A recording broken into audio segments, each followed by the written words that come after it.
इन लोगों को ना प्लीज इन्फ्लुएंसर का टैग मत देना। कोई भी पौधा बुरा नहीं होता, ग्रो होने दो, ग्रो होने दो। ले ग्रो होके अब ये उखाड़ रहा है। 1% का आंसर दे देगा, उसने खुद ही दे दिया। ये जो कमरे में बैठ के तू रिकॉर्डिंग करता है ना, उसके बाहर निकल। और why you kept your title Sejal and the Gen Z dark queen of Instagram exposed है ना, तो देना रिप्लाई, ठीक है।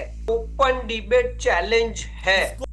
तो गाइस, मैं आज आप सब लोगों के सामने ऑनलाइन प्लेटफॉर्म पे कन्फेशन करना चाहता हूँ कि मेरे से बहुत बड़ी भूल हो गई है। मैंने बिना कुछ सोचे समझे एक बहुत ही बड़ा स्टेटमेंट पास कर दिया था कि गैंगस्टर पर्सपेक्टिव, जिसके ऊपर हमने पिछली लाइव स्ट्रीम में बात करी थी, वो बंदा बहुत ही इंटेलिजेंट है और मैं मेरा पूरा यूट्यूब कैरियर छोड़ के उसके साथ काम कर सकता हूँ अगर फ्यूचर में ऑफर मिले तो। अब इतना बड़ा स्टेटमेंट जो मैंने गलती से दे दिया था मेरे मंद बुद्धि में, अब उसको रिक्विलेंट करने के लिए इस वीडियो में मैं कुछ बहुत ही बढ़िया कंटेंट ला रहा हूँ। तो गैंगस्टर पर्सपेक्टिव, अगर कुछ भी बुरा लगे ना, तो तू तो इंटेलिजेंट है ही, आजा मेरे साथ डिबेट कर ले। ओपन चैलेंज हम दोनों का, तू तो हरा ही देगा ना मेरे को, क्योंकि तू है ना इंटेलिजेंट, है ना। Welcome to Noman and filter. जैसा कि देसाई भाई का माफीनामा सुन लिया तुम लोगों ने, तो अभी गैंगस्टर पर्सपेक्टिव की बजाते हैं, क्योंकि जब भी गलत होगा तो देसाई और नोमान आ जाएंगे उनकी मारने, जैसे कि पुष्पा के आने वाले। और सालो सब्सक्राइब कर लो, 70% नॉट सब्सक्राइब देखते हो, कर लो यार। तो गाइस, अभी इंटरनेट पे एक बंदी बहुत ही ज्यादा वायरल जा रही है और उसके ऊपर बहुत ज्यादा क्रिएटर्स रोस्ट वीडियोस भी बना रहे हैं। उस टाइम पे किसी एक रोस्ट वीडियो के ऊपर ये बंदा रिएक्ट कर रहा है और उसके शब्द, ओ हो भाई, इतने इंटेलिजेंट शब्द है कि हम जैसे आम आदमियों के दिमाग में तो जा ही नहीं पाएंगे। तो इसके लिए हम लोग सोच रहे हैं ये वीडियो बनाए ताकि आप लोग हमको समझा पाए, अगर आपको समझ में आया हो तो, कि ये बंदा क्या समझाने की कोशिश कर रहा है। इतने अच्छे शब्द है कि गालिब मर गया कह रहा है नहीं, मैं कुछ नहीं हूँ इसके सामने।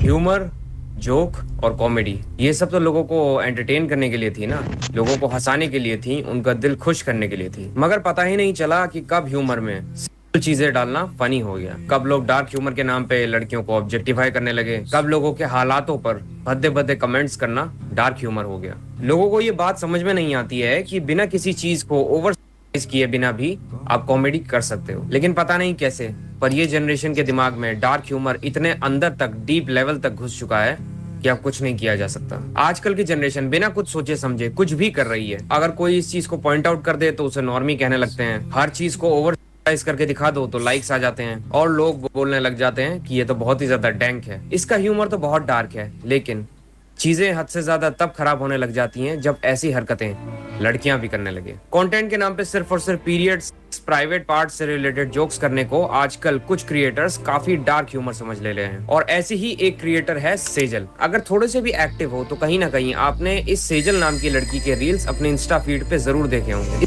नहीं देखा। इसके कंटेंट में ह्यूमर तो दूर दूर तक नहीं।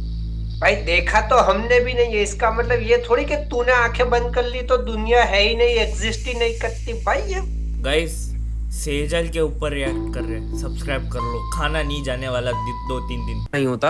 अगर कुछ होता है तो वो है सिर्फ भर भर के वल्गर कंटेंट। इसके कंटेंट लिटरली इतने ज्यादा खराब होते हैं कि मैं खुद लड़का होने के बावजूद भी ये सब नहीं देख पा रहा। कुल मिला के ये है इसका कंटेंट, बेसिकली शॉक ह्यूमर। हर रील कहीं ना कहीं वल्गैरिटी से जुड़ी हुई। व्यूज देखो, सो इट वर्क्स। तुम उनको रिवॉर्ड कर रहे हो ना। अब 60.8 मिलियन व्यूज हैं और लेट्स से उसका चैनल अगर एक्सप्लोड कर रहा है। अच्छा 1 मिनट तो अच्छा गाइस, अगर यहाँ पे एकदम से कट लगा हो ना तो हमको यूट्यूब से कम्युनिटी गाइडलाइंस नहीं खाना, इसलिए पार्ट कट कर दिया। एडिटर स्मार्ट है, अच्छा एडिटर है किया। तुम वो बिहेवियर को रिवॉर्ड भी तो कर रहे हो ना। एंड आई अंडरस्टैंड, चलो 60.8 मिलियन व्यूज हैं, इसमें हो सकता है बहुत सारी मेजरली जो कमेंट्स हों वो गाली के ही हों, बट हमें नहीं पता इससे इस इंसान की अर्निंग हो रही है। We don't know that. हो रही है तो वो भी एक और रिवॉर्ड हो गया, राइट? डायरेक्ट तुम्हारा monetary reward plus popularity.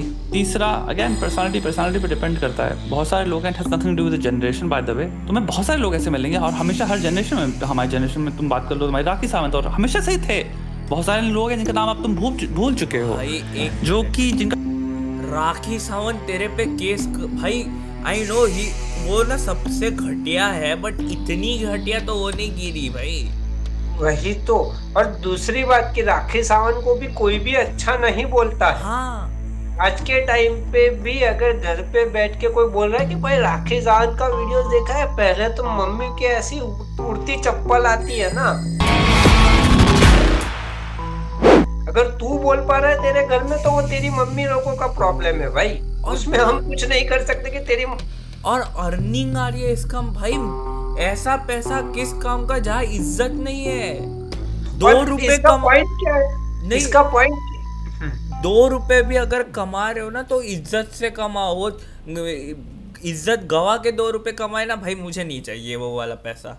Actually और यही बेसिक मोरालिटी है जो हर इंसान के अंदर होनी चाहिए। और जिस इंसान के अंदर ये बेसिक मोरालिटी ना हो, उसके अंदर ये बेसिक मोरालिटी डालना हम लोगों का काम है, क्रिएटर्स का काम है, इन्फ्लुएंसर्स का काम है। और वो तुम यहाँ पे बैठ के ये चीज बोल के जस्टिफाई नहीं कर सकते कि ये सारे जो बिहेवियर्स है वो सारी जनरेशन में देखने को मिले।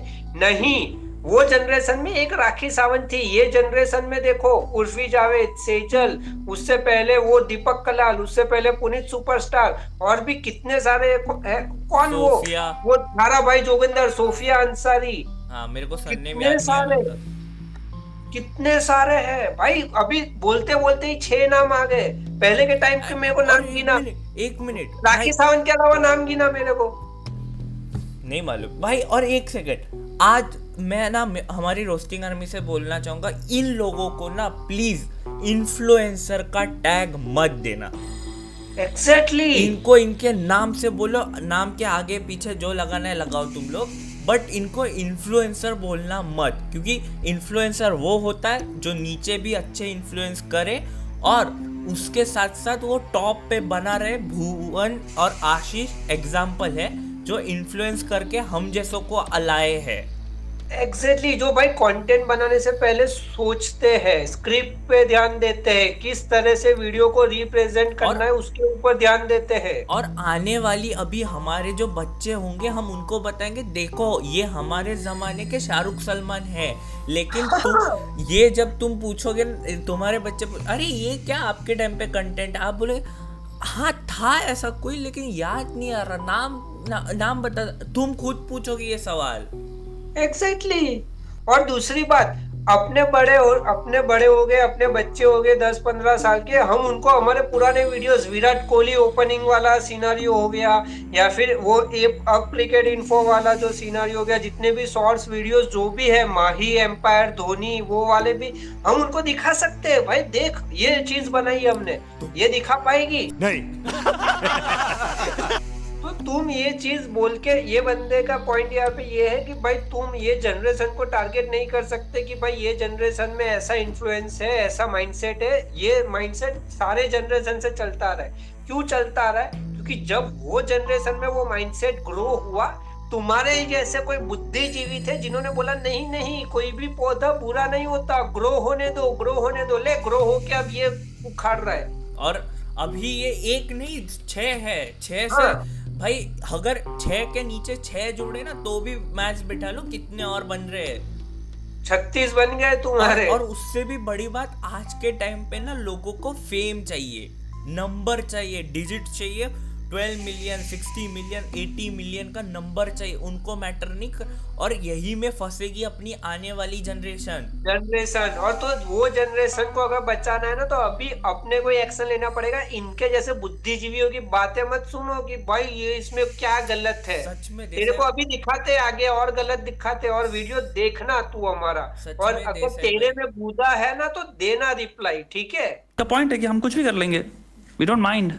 रिटर्न क्या है? सो उस इंसान को जो सिग्नल मिल रहा है वो ये है कि यार क्लियरली इट वर्क्स। अगर मैं ये चीज ना करूं तो मेरे व्यूज क्या आ जा रहे हैं, और मैं ये कर रहा हूं तो मेरे व्यूज क्या आ रहे हैं। कि मेरा मेन गोल यही है फेम की book. 1% of people who would do anything for fame. यहाँ इतना बोला 1% of people who would do anything, only 1%। कहाँ से निकाले तूने ये नंबर्स? क्योंकि जिस हिसाब से सोशल मीडिया पे ये चीजें ग्रो हो रही है 1% से ज्यादा ही, I can bet on that. Copyright issue नहीं होता ना तो एटलीस्ट हम 4-5 क्लिप लगा देते तो। थोड़ा थोड़ा दुनिया तेरे ये जो कमरे में बैठ के तू रिकॉर्डिंग करता है ना उसके बाहर निकल। और नहीं, मैं अगर अब भी यहाँ पे फोन ऐसे ले लूँ ना और दिखा दूँ थोड़े बहुत स्क्रॉल करके, हर 1-2 रील बाद इसके जैसे ही नमूने आएंगे। तक की ब्रांड प्रमोशन भी इससे बिना वल्गर वर्ड्स यूज किए नहीं किया जाता। So she is earning money, and अगर ये व्यूज आ रहे हैं so she is earning money like 3, 4, 5 lakh 10 lakh probably पर promotion. And let's say 10 lakh भी ना कर रही हो, 1 लाख भी कर रही हो, it's a lot of money. सबसे बड़ी प्रॉब्लम्स है इसकी रील्स में, वो ये है कि ये बड़े इजीली वुमेन को ऑब्जेक्टिफाई कर देती है, और खुद भी एक लड़की होने के कारण इसे वो हेट नहीं मिलता जितना ये लड़की डिजर्व करती है। वरना सेम बात अगर कोई लड़का कर दे तो उसे लिटरली जेल हो जाएगी। एक लड़के ने कमेंट किया, अबे कभी अपनी शक्ल देखी है साली पोनी? हाँ, मैं इतनी पोनी होगी तेरी माँ मुझे की तरह यूज कर सकती है। और उसने किया, इसी वजह से मेरा कलर काला है। अगले टाइम मेरे से देखी ना तेरी मम्मी की दबा जाऊंगी। और तूने अपनी शक्ल और हाइट देखी? चलो तू पैदा कैसे हो गया? तेरी माँ ने बियर की बोतल डालने से पैदा हो गया। इतनी गालियां दी इसने इस रील में कि हर वर्ड के बाद मुझे मजबूरी में बीप लगाना पड़ रहा था। लेकिन इस रील में फनी पता है क्या था? इसकी बातें ना, सबसे फनी है इसके रील का कैप्शन। इसमें इसने लिखा है, हाइट तो बड़ी हो गई, सोच का क्या करेगा। उसके एक डीएम के चक्कर में उसके माँ बाप के बारे में इतना बुरा भला बोल के, खासकर उसकी माँ के बारे में, जबकि ये खुद भी एक लड़की है। इतनी बुरी भाषा का यूज करके दूसरों की सोच पे ज्ञान देना, इसके लिए एक अलग ही लेवल की हिम्मत चाहिए होती है। काफी सारी माइनर एज की लड़कियां भी आजकल इंस्टाग्राम पे You can't watch something. It's for adults. No idea. Called एक डैंग सेकंड। कम्युनिटी का हिस्सा बनने की So I ना watch kids for काम सेकंड। कोशिश कर रही हैं, जिसमें कि 12 से 14 गैंगस्टर पर्सपेक्टिव ले, हम बोल रहे थे ना कि 1% का आंसर दे देगा, उसने खुद ही दे दिया ये भाई, यही चल। और इनकी एज ना 18-19 नहीं है, 13-14 साल के है ये सेजल को ही देख के आ रहे हैं। अब बोल भाई, सेजल वो उसको रिवॉर्ड मिल रहा है, उसमें क्या गलत है? ये किसको किसको दिख रहा है? किसने ये क्लिप्स लगाया भाई? ओपी। इसके जब 100 के हुए थे तब इसने एक पोस्ट किया था जिसमें इसने क्या लिखा था, मैंने खुद का मजाक बनाने में कभी भी हेजिटेट नहीं किया, एंटरटेन करने के लिए लोगों का मजाक उड़ाया, पर मेरी राधा रानी जानती है कि मैंने कभी किसी का दिल से बुरा नहीं चाहा। सबसे पहली बात, अपने इस नीच, घटिया और बकवास कंटेंट में भगवान का नाम इंक्लूड करना बंद करो। एटलीस्ट भगवान को ऐसी चीजों से दूर रखो। और दूसरी बात, तुमने खुद का मजाक नहीं बल्कि fair point, completely fair point. सारी की सारी औरतों का मजाक बनाया है, बल्कि उन पर वल्गर कमेंट्स करना, उन्हें ऑब्जेक्टिफाई करना, उन्हें ओवर सेक्सुअलाइज करना, ये सब नॉर्मलाइज किया है तुमने। और क्लियर कट बात कहूंगा, इसे कंटेंट नहीं बोलते, इसे एंटरटेन करना भी नहीं कहूंगा। अगर कोई ऐसा कंटेंट Yeah, देख this is just, you can call it content, but it's like a very degraded form of content. It's shock. It's just shock. के एंटरटेन हो रहा है तो प्रॉब्लम उसके दिमाग में भी है। और एक और बात, इसने अपने कैप्शन में लिखा है कि आई होप मैं तुम लोगों को डिसअपॉइंट ना करूं। काश इतना अपने माँ बाप के लिए सोच लिया होता। Yeah, but we don't know. Actually, माँ बाप एक्चुअल में disappointed हैं भी कि नहीं है. We hope. फॉलोवर्स के लिए सेजल आज रेलेवेंट है और कल नहीं रहेगी, मगर माँ बाप तो एक ही होते हैं ना।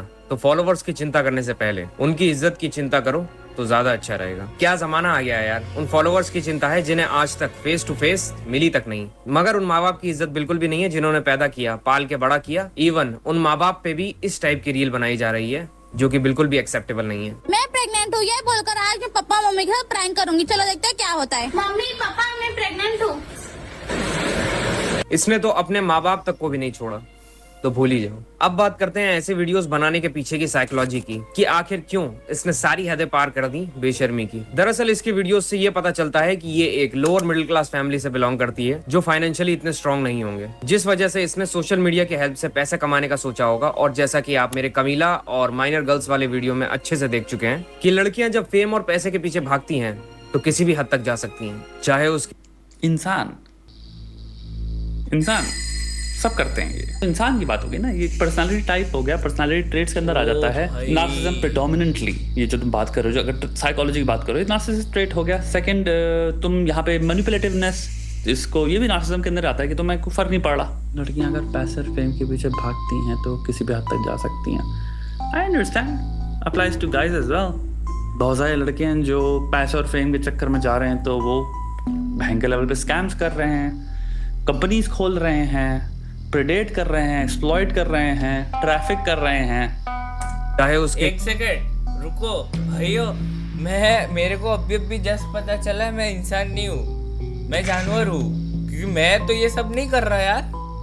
और एक और चीज, ये बंदे ने यहाँ पे क्या बोला कि भाई इंसान पैसों के लिए कोई भी, फेम के लिए कोई भी मेहनत तक जा सकता है, कोई भी इंसान जा सकता है, इसमें लड़कियां अकेली नहीं, लड़के भी जा सकते हैं, ठीक है, लड़के भी जा सकते हैं। पर भाई तू एक चीज भूल रहा है, फेमिनिस्ट के अकॉर्डिंग तो लड़कियां बेटर है ना लड़कों से, तो लड़कियों को नहीं गिरना चाहिए, उनको फेम और पैसों के लिए कोई भी लेवल तक नहीं गिरना चाहिए, उनको अपनी डिग्निटी मेंटेन करनी चाहिए, क्योंकि लड़कियां बेटर है लड़कों से। 50-50 भाई हम लोग लेके चलते हैं। हाउ डू यू नो कि वो वहां पे फेमिनिस्ट की बात कर रहा है, कि लोग फेमिनिस्ट को रिप्लाई दे रहे हैं, कि फेमिनिस्ट जो बोलती है कि लड़कियां बेटर है लड़कों से, वो उसको रिप्लाई दे रहा है कि भाई लड़कियां भी गिरती है पैसे और फेम के लिए, और ओएफ पे जितनी फीमेल्स है उसके कंपेयर में मेल्स कितने, ये हम सबको पता है। तो हमको मत बोल कि कौन ज्यादा गिरता है। क्या बात है सर, क्या बात है सर, क्या बात, ये बात है। के लिए अपनी प्राइवेट वीडियोस का ही सौदा क्यों ना करना पड़ जाए। और अगर आपको एक बार इंस्टा पे इजी फेम की लत लग गई तो आप एक ऐसी दलदल में धंसते चले जाओगे जिससे निकलना ऑलमोस्ट नेक्स्ट टू इम्पॉसिबल है। अब बात रही सेजल की, तो उसने देखा कि हर लड़की तो आजकल इंस्टा पे सिर्फ मेकअप वगैरह के रिलेटेड वीडियोस बनाती है, डांस करती है, सिंगिंग करती है, तो इस जॉनरा में वायरल होना तो काफी ज्यादा मुश्किल है। और वैसे भी ये सब करने के लिए तो टैलेंट चाहिए ना, अगर बिना टैलेंट के वायरल होना है तो ऐसा करती हूँ, आजकल डार्क ह्यूमर के नाम पे लोग हर लाइन क्रॉस कर देते हैं, तो मैं भी क्यों ना यही करूँ। और यही that you just nailed it. That's the content. Line cross करना, that's it. And you would realize people reward that. So अगर उसके 100K के ऊपर हो गए, so clearly it's working, right? हाँ, पर वो चीज सही है या गलत वो कौन बोलेगा? तू साइकोलॉजी का इतना वीडियोस बनाता रहता है, वो चीज कौन बोलेगा कि वो चीज सही है या गलत है? तेरे ऑडियंस को ये चीज कौन बताएगा कि वो जो चीज कर रही है वो लड़की, वो सही है या गलत है? तू अपने मुंह से बोलेगा नहीं कि वो चीज गलत है, और जब कोई और बंदा बोल रहा होगा कि वो चीज गलत है, उसके ऊपर तो वीडियोस बनाएगा कि भाई ये बंदा मैनिपुलेट कर रहा है लोगों को। असली मैनिपुलेटिव गेम कौन खेल रहा है बेटा? हमको समझ में आ गया बेटा। हमको क्या, हमारी ऑडियंस को भी समझ आ गया होगा। और एक लड़की होके minute, bye the way bro, अगर सेजल सही है तो why you kept your title Sejal and the Gen Z dark queen of Instagram exposed? You should set your title like this. Sejal is not a dark humor queen. Yes, तो नोमान भाई पहली बार जो English में dialogue बोला है, और वो ये बोलता है nailed it. Noman has nailed it. Double meaning बातें प्राइवेट पार्ट्स पे जोक करूंगी। A lot of comedians do that as well, by the way. तुम सिंपल स्टैंड अप कॉमेडी में चले जाओ, लड़के कौन से जोक्स नहीं मार रहे। अगर तुम क्रिटिसाइज करो तो फिर तुम सारी स्टैंड अप कम्युनिटी सबको क्रिटिसाइज करो, किसी को ये करना नहीं चाहिए, इस तरह की ह्यूमर होना ही नहीं चाहिए। और तुम देखोगे सब में मिलियन, 20 मिलियन, 30 मिलियन व्यूज होते हैं पर स्टैंड अप कॉमेडी, जहाँ पे लोग मार रहे हैं एक से तुम्हारे डार्क जोक्स भी, तो वहां पे क्यों हंस रहे हैं फिर लोग? पहला प्रश्न। हम जो बात कर रहे हैं ये काफी ग्रे एरिया है, क्योंकि इसमें एक तरह की कॉमेडी है जो मैं कहता हूँ, मेरा पर्सनल ओपिनियन होगा कि भाई कॉमेडी हर तरह की एग्जिस्ट करनी चाहिए। मेरे को कोई डार्क ह्यूमर से प्रॉब्लम नहीं है, मेरे को बहुत ही ज्यादा डार्क ह्यूमर से भी कोई प्रॉब्लम नहीं है। इवन मॉन्टी पाइथन में चले जाता हूँ 1970s में, उनके कुछ स्केचेस बहुत डार्क हुआ करते थे, बहुत ही बढ़िया कॉमेडियंस लाइफ में, हाइपर इंटेलिजेंट कॉमेडियंस की बात कर रहा हूँ मैं, इंटेलेक्चुअल की बात कर रहा हूँ, उन्होंने बहुत डार्क कॉमेडी लिखी है, बहुत डार्क टॉपिक्स पे, बहुत ही जिसको तुम कहोगे डैंक या जो भी कहना चाहो, इट एग्जिस्टेड। साउथ पार्क कितना डार्क है, in so many ways South Park sometimes goes super dark. तो भाई इस लॉजिक से तो साउथ पार्क को एग्जिस्ट नहीं करना चाहिए। देखो यार, कॉमेडी को हम ये नहीं कह सकते कि ये अलाउ नहीं होना चाहिए। कोई भी बहुत ही इंपॉर्टेंट चीज डबल एज स्वॉर्ड, उसकी कई जगहों पे कटाक्ष के लेवल पे भी ऐसा डार्क जाना जरूरी होता है। Bro said it. Bro literally said it. कि सेजल जो कर रही है वो करना जरूरी है, जाना जरूरी है। Bro said it. और भाई कौन से स्टैंड अप कॉमेडियन ने करी अभी तक प्राइवेट इस तरह की कॉमेडी? हाँ, और दूसरा स्टैंड अप कॉमेडियन जो कॉमेडी करता है ना, उसके लिए वो बंदा जेल जाता है। हाँ, ये लड़की को भेजो जेल, मैंने ही लाइव स्ट्रीम पे बोला था कि भाई स्टैंड अप कॉमेडी में फीमेल को मत घुसने दो, क्योंकि उनके जोक एक 3 ही टॉपिक पे घूमते, फादर, वर्ड एंड उसके भाई। अभी समय रैना का इंडियाज गॉट लेटेंट शो, उसमें वो आई थी एक बिहार की लड़की, उसने यूनिक कॉमेडी करी और सभी पूरी पैनल ने उसको अप्रिशिएट किया। समय ने उसको अपने शो पे भी बुलाया कि भाई मैं तेरे को चांस दूंगा। क्यों? क्योंकि वो एक अलग तरह की कॉमेडी कर रही है। वो सिर्फ जो 3 टॉपिक है लड़कियों के, वो 3 टॉपिक पे नहीं चलती, उसके अलावा उसने कॉमेडी करी, टैलेंट दिखा तो वो बंदे ने बुलाया। पॉइंट यही है, अगर तुम एक ही जगह पे लड़कों का तू बोल रहा है ना, lot of comedian do that kind of jokes.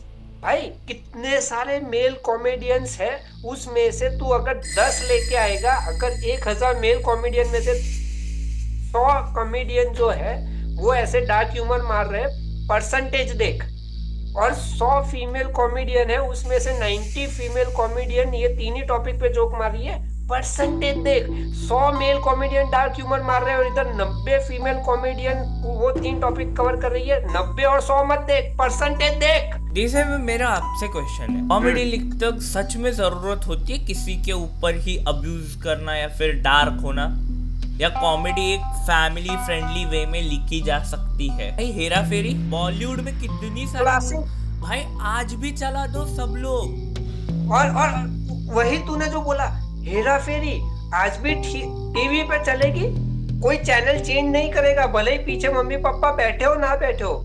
Grand मस्ती मस्ती मूवी चलेगी। क्या कूल है हम, क्या सुपर कूल है हम, मूवी चलेगी टीवी पे, पहले देखेंगे भाई मम्मी का दरवाजा बंद है कि खुला है। क्यों भाई, वो भी कॉमेडी है ना, गैंगस्टर पर्सपेक्टिव। तू तो अपने पापा मम्मी के साथ देखता होगा ग्रैंड मस्ती, कि वो कभी कभी डार्क जाते हैं बट वो जाना बनता भी है, फिर उसका एक चीप यूसेज है। और हम शायद इधर जो बात कर रहे हैं वो चीप यूसेज की बात है, जिससे इंसान सरफेस लेवल पे सेल्फ प्रमोशन के लिए इस्तेमाल कर रहा है, और वो भी बहुत ही ग्रे एरिया है, क्योंकि उसमें क्या है, कुछ चीजें बहुत ही अनकूथ हैं। कुछ चीजें जैसे इसने मैसेज पढ़ा किसी को, तुम बस रद्द दे रहे हो और तुम कह रहे हो वही ह्यूमर है, वो ह्यूमर नहीं है। बट ये कहना कि लड़की है वो कर रही है, बहुत ज्यादा बड़े यूट्यूबर्स हैं जो ये सेम चीजें भी करते हैं। यहाँ पे वो मुद्दा भटका रहा है। मैं बोल रहा ना, मैनिपुलेशन, खुद को साइकोलॉजिस्ट समझता है वो बंदा। अच्छा मैं कह रहा हूँ वो मुद्दा यहाँ पे भटका रहा है। मुद्दा ये है कि सेजल की जो कॉमेडी है वो एग्जिस्ट करनी चाहिए या नहीं, उस मुद्दे को वो बंदा मेल वर्सेस फीमेल पे डाइवर्ट कर रहा है। आप टॉपिक मस्त लेके आए, लेकिन कसम से ये बंदा, यार मुझे उस दिन अच्छा लग रहा था। मैं भी वही बोला। इसके जो 4 वीडियोस मैंने देखे, वो चारों वीडियोस ऐसे सोसाइटी के ऊपर थे, वहां पे वो बंदे ने जेन्युइन रिव्यूज दिए थे। अच्छा, यहाँ पे जैसे ही एक पर्सन की बात आ गई, बंदा पूरा चेंज। आधे घंटे का बनाना बना दो, लेकिन ये वीडियो अपलोड करना हो जाएगा ये वीडियो भाई। इसके ऊपर बाकायदा मेरे को, चाहिए। और इसके ऊपर रुकेगा नहीं गाइस, इसके ऊपर एक और वीडियो आने वाला है, और वो तो मतलब इससे भी बड़ा होगा और इससे भी धमाकेदार होगा। एंड गाइस, मी भी ये वीडियो बहुत लेंथी बने, इसलिए एक 2 पार्ट में, मतलब 1 पार्ट 2nd पार्ट ऐसे करके आए। लेकिन यार कसम भाई, रोस्टिंग आर्मी मैंने कभी रिक्वेस्ट नहीं, आज जाके लिख देना इसको भाई। इसके ऊपर ओपन डिबेट चैलेंज है। अगर इसके अंदर गुदा होगा, अगर ये इंटेलिजेंट बंदा होगा ना, तू आ, या तो तेरी चैनल पे या तो मेरी चैनल पे। तेरे को या तो मुझे खुद की चैनल पे बुलाना है, या तो मेरी चैनल पे आना है, आ जाना, बुलाना है बुला लेना, मैं रेडी हूँ। अगर तेरे में इंटेलिजेंस है, अगर तेरे में गुदा है ना, तो रिप्लाई दे देना। तुमने 19.5 ओवर तक पूरा मैच खेला, पर आखिरी बॉल पे जब 1 रन चाहिए था, तब तूने डिक्लेयर कर दिया कि भाई मैच ड्रॉ होगी। लोग तो पागल है, लोग तो एनिमल तो को भी व्यूज दे देते हैं। इसका मतलब ये थोड़ी कि हम एनिमल को अच्छी मूवी बोलना चालू कर दे। ये 1 नंबर का फट्टू है, डरपोक है भाई।